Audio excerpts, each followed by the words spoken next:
O marido dela é um desviador de emenda contumaz, foi prefeito da cidade, terminou, né, afastado, e aí ficou rico, porque ele desviou muito. Teve uma emenda que ele conseguiu uma proeza que ele não roubou um pedaço, ele roubou a emenda completa da emenda. E aí ele ficou milionário. Muita gente acredita que a sua candidatura é um projeto para o futuro e não para 2026. Há um grande engajamento entre jovens, um crescimento maior do que outros candidatos até da terceira via que se colocaram, mas que ainda seria insuficiente para chegar ali em Flávio Bolsonaro e Lula, que disputam, né, a polarização que marca aí esses últimos anos de eleições no Brasil. Há como fazer um crescimento na sua candidatura até outubro de 2026? Olha, é uma candidatura para o futuro no sentido de que se você constrói o futuro no presente, uma hora ele chega, né? Então, com certeza, reeleger o Lula ou colocar o Flávio Bolsonaro é você permanecer nesse presente horroroso. Então, a gente sempre coloca um dos slogans nossos, o futuro é glorioso, e é no sentido de que a gente vai construir um futuro brilhante possível para o Brasil. E isso tem um senso de urgência. Eu preciso vencer as eleições agora, em 26, para poder fazer essa construção. E essa construção começa agora, naturalmente, começar entre os jovens, que é o que as pesquisas mais detectam. É natural porque todo fenômeno político inovador, ele começa, em geral, com jovens, em geral, com homens jovens. Né? Tirando o fenômeno do Mandani, que é a mais à esquerda, a esquerda também começa com fenômenos que envolvem o público feminino maior. Natural, o trumpismo começou com homens jovens, o Milley começou, o próprio Bolsonaro começou com homens jovens, então existem até alguns papers no estudo sobre questões eleitorais envolvendo isso bem interessantes, então é natural que comece, depois vai uma expansão, tanto que eu já venho expandindo, você vai pegar pesquisa Atlas, já para o público millennial, o público acima de 30 anos já estou apresentando números melhores também. Então é um processo, né? Esse processo tem que ser suficiente até a eleição e eu tenho que trabalhar muito, é basicamente isso. O senhor citou agora a candidatura de Bolsonaro em 2018. Renan Santos será em 2016 um candidato semelhante àquele que Bolsonaro foi em 2018, digamos assim, por um modelo disruptivo de se apresentar para a sociedade, digamos assim? Não, assim, a gente é parecido no sentido de que são inovações que não foram ainda devidamente compreendidas. Mas só nisso. No sentido também que o Mandami, que é um cara à esquerda, não foi devidamente compreendido nos Estados Unidos como fenômeno.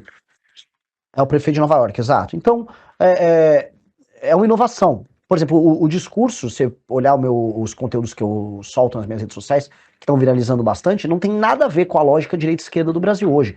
Eu estou produzindo conteúdo sobre problemas concretos em lugares muito pobres no Brasil. Eu estou viralizando hoje basicamente com isso, que é muito diferente. As pessoas estão dizendo, precisa de um político que não tenha nada a ver com a polarização. Pois bem, claramente há um que está fazendo isso. Né? Eu trato de temas que vão além assim, o Alexandre de Moraes, ele está envolvido no Master. Sim, está, eu também falo, mas não é só isso.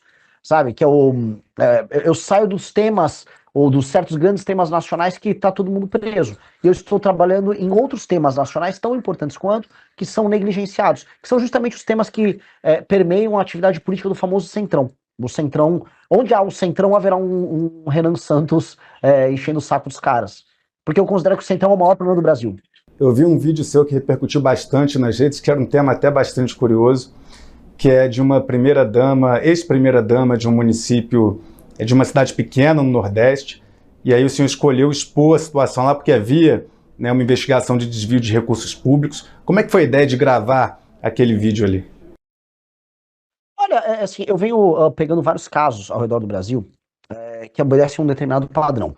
Municípios muito pequenos, que são pouco sustentáveis do ponto de vista econômico-financeiro, ou seja, vivem de repasses federais. Esses municípios eles apresentam índice de desenvolvimento humano baixo e todos os indicadores sociais, econômicos sociais de péssima qualidade e, paralelamente, ostentando escândalos de corrupção burlescos, ridículos, exagerados.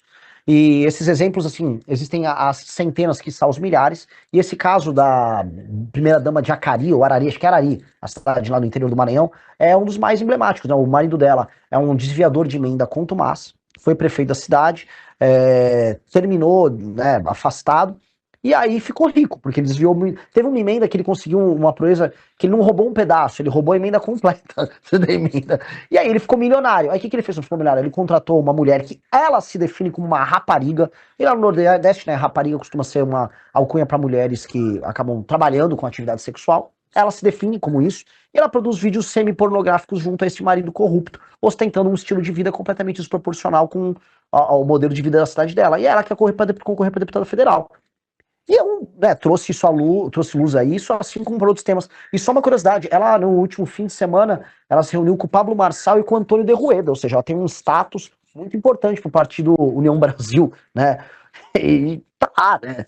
São essas coisas que a gente olha e percebe o quanto tá doente o nosso sistema político.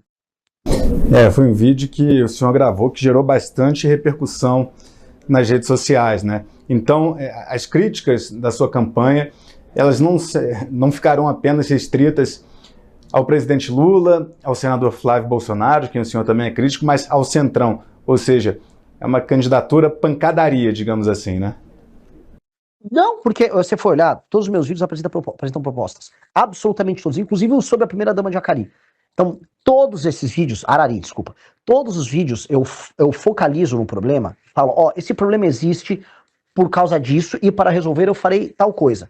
E todas elas levam a pessoa a discutir as soluções que eu estou trazendo. Ali sempre termina na minha política de reforma administrativa, com indicadores de desempenho para que um prefeito possa ou não concorrer a uma reeleição, e fusão de municípios. Em geral, eu foco muito nisso, eu levo para essa discussão, que é uma discussão fundamental no Brasil sobre essa draga de dinheiro público que existe, que são os municípios pequenos ao redor do Brasil. Então eu estou trazendo esses temas para trazer luz, não só para um problema, mas também para uma solução.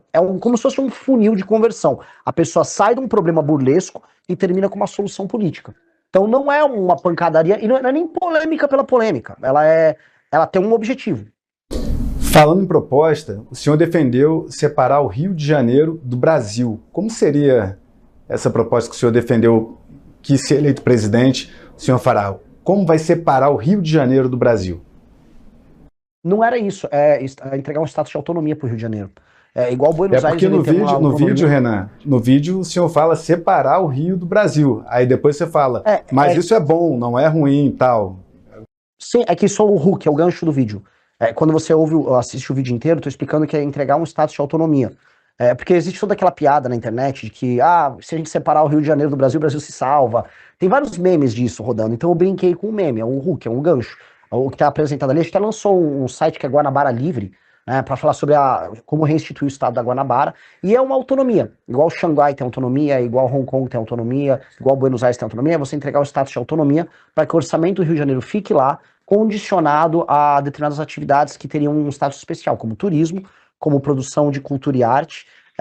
O orçamento também fica condicionado ao desenvolvimento do combate ao crime organizado, porque infelizmente o Rio de Janeiro não consegue combater o próprio crime, que o orçamento fica muito espalhado, e ele é vítima também não só da Baixada, mas do restante do Estado. Então, nesse sentido, é entregar esse status, porque a gente considera que o Rio de Janeiro é a porta de entrada para o Brasil, para o mundo. Né? O mundo conhece o Brasil muito através do Rio de Janeiro, por bem e por mal. Portanto, um status especial é entender o Rio de Janeiro como uma futura Dubai, como uma futura cidade, quase uma cidade-estado, que abre a porta do Brasil para o mundo. Na prática, o que isso representaria de mudança? Na prática, o orçamento do estado da Guanabara, que ficaria da cidade do Rio de Janeiro, seria administrado por essa própria autonomia.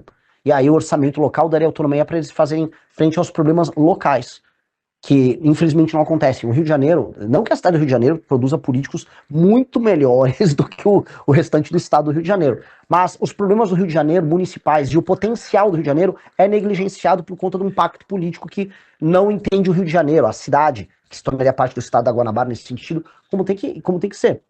Né? Ou seja, os problemas de segurança, a vocação turística, a vocação como um polo de tecnologia, ela simplesmente não é tocada. E aí o entendimento do ativo Rio de Janeiro, que o Rio de Janeiro é um ativo para o Brasil, esse ativo não é bem administrado.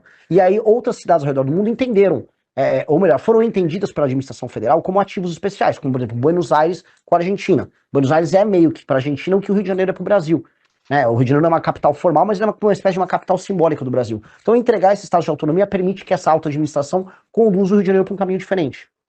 Se Renan Santos vier a ser presidente da República, vai estimular operações policiais em comunidades dominadas pelo tráfico de drogas? Qual seria essa política para resolver a questão das facções criminosas no Brasil? Operações a esmo, não. A gente tem uma sequência de operações a esmo que foram feitas nos últimos anos que elas se encerram na operação em si.